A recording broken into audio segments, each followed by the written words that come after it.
1857 की जो जंग हुई है,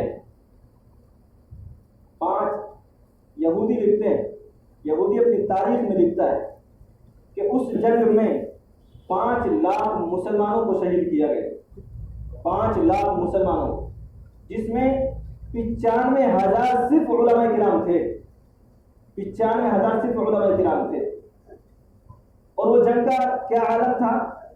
1857 के बाद एक साथ इतने सारे मुसलमान एक किसी लश्कर में साथ जमा नहीं हुए अंग्रेजों के खिलाफ।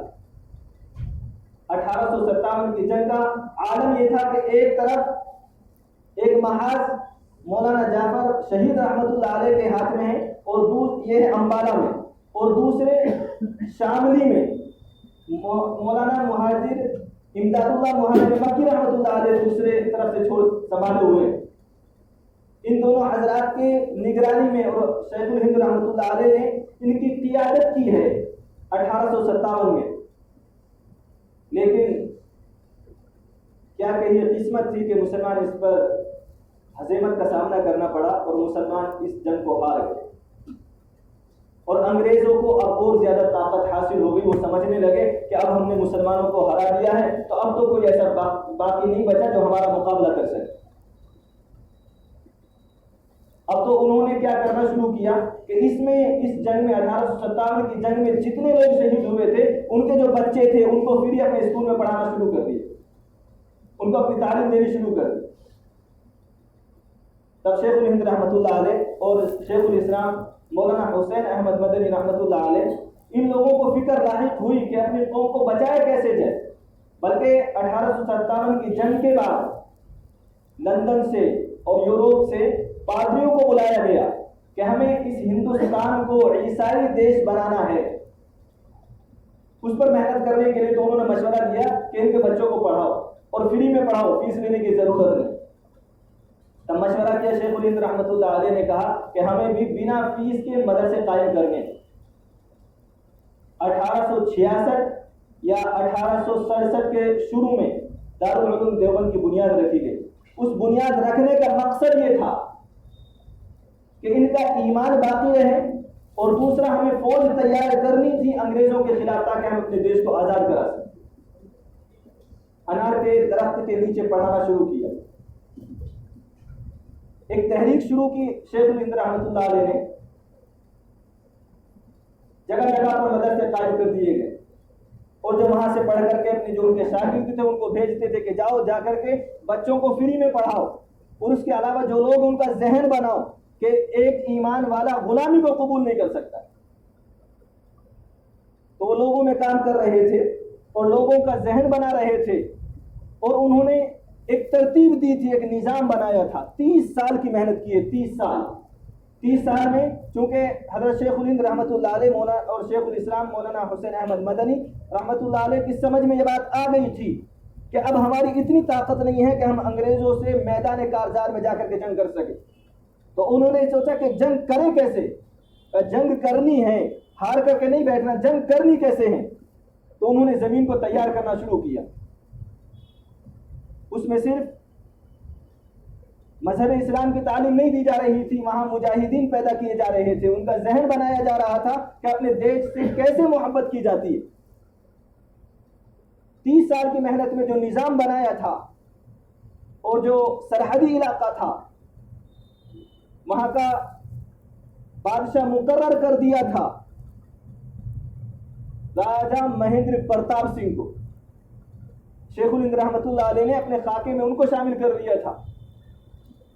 लेकिन इससे पहले कि अमली जामा पहनाया जाता, तो अंग्रेजों ने देखा कि हम लोग इनको मिटाने की कोशिश कर रहे हैं और ये दिन ब दिन बढ़ते जा रहे हैं। दस्तारबंदी के नाम से दारुल उलूम देवबंद में एक प्रोग्राम रखा गया, जिसमें करीब 30,000 मुसलमान शरीक हुए। 30,000। 1857 की जंग के बाद ये पहला इतना बड़ा मजमा था कि अंग्रेज देख करके परेशान हो गया कि इतना बड़ा मजमा, हम तो ये बेफिक्र होकर के बैठे थे कि अब इन लोगों में इतनी हिम्मत नहीं कि इतने लोग जमा हो कैसे गए। तो उनको फिक्र लाहिक हुई कि आखिर ऐसा कौन सा अमल किया जा रहा है कि जिससे ये लोग इतने तादाद में एक जगह इकट्ठा हो गए। और उस को नाम दिया था उस जलसे को जलसा दस्तारबंदी, और दस्तारबंदी भी हुई थी, लेकिन दस्तारबंदी असल नहीं थी, असल था अपना प्रोग्राम आगे बढ़ाना।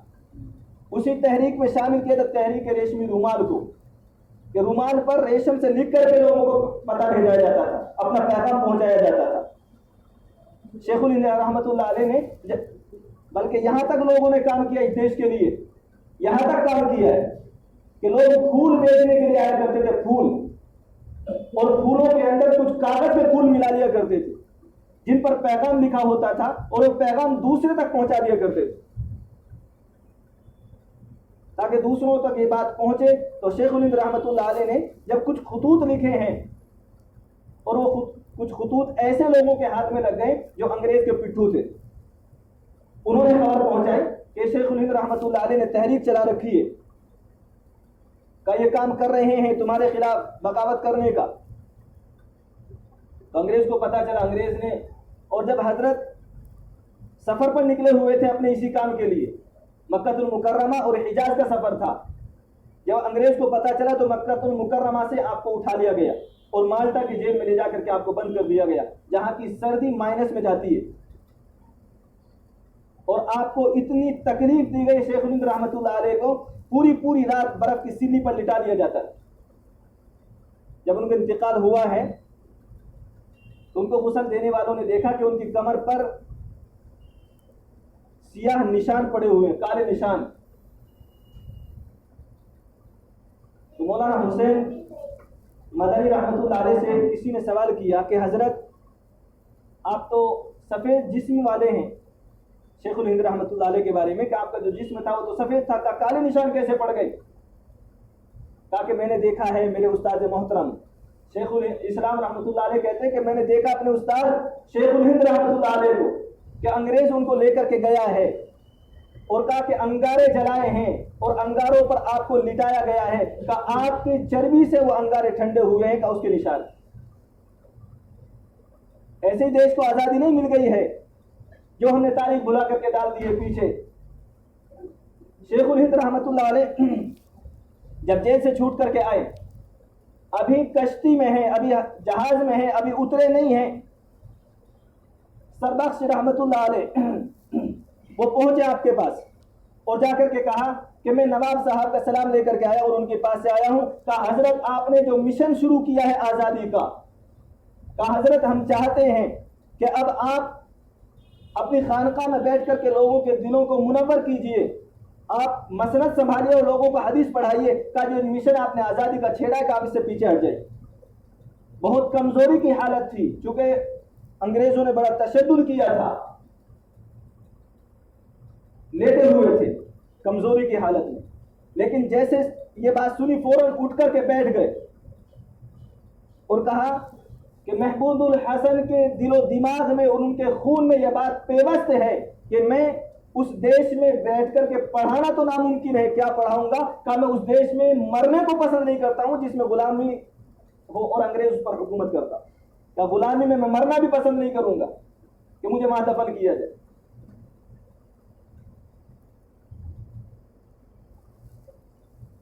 उन्नीस 1857 के बाद 1920 जब शेखुल हिंद रहमतुल्लाह अलैह जेल से बाहर आए 1920 में, तब उनको पता चला कि गांधी जी बाहर से डिग्री हासिल करके आए। 1920 में शेखुल हिंद रहमतुल्लाह अलैह को पता चला कि गांधी जी बाहर से डिग्री हासिल करके आए हैं। और जब वो वहां से आए थे तो उनके अल्फाज ये थे, शेखुल हिंद रहमतुल्लाह अलैह जब जेल से छूट करके आए तो उनके अल्फाज ये थे कि मैंने जेल की सऊबतें झेल करके दो चीज़ें, मैंने पूरा कुरान और हदीस से जो निकाली का दो चीज़ें समझ में आई है। तो वो ये है कि एक तो मुसलमान कुरान को समझना शुरू कर दे, और दूसरा जो मुनाफकत है, जो मुखालफत है आपस की, का उसको इत्तिहाद में बदल दे। ये बात समझ में आई थी तो उनको पता चला कि फुला आदमी है, गैर है, लेकिन पढ़ करके आया है। वो गांधी जी को पास बुलाने के लिए भेजा और उनके अपने साथ लगाया। अब देखो जंग कहां से शुरू हुई, 1754 से, और गांधी जी कहां शरीक हुए, 1920 से। उसके बीच में मुसलमान ही मुसलमान जंग करते रहे हैं। फिर वहां से जितने भी गैरों के नाम आते हैं 1920 के बाद से सब गैरों के नाम हमें याद है, उससे पीछे के मुसलमानों के नाम कोई याद नहीं है। ये हमारी बदनसीबी है। फिर वहां से जाकर के सब एक साथ हो करके मुसलमान गैर मुस्लिम सब मिल करके सबने जिहाद किया है, सबने देश के लिए जंग लड़ी है, तब जाकर के 1947 में जाकर के देश आजाद हुआ। अपनी तारीख को हमने भुला दिया और ये प्रोपेगेंडे के साथ है। कोई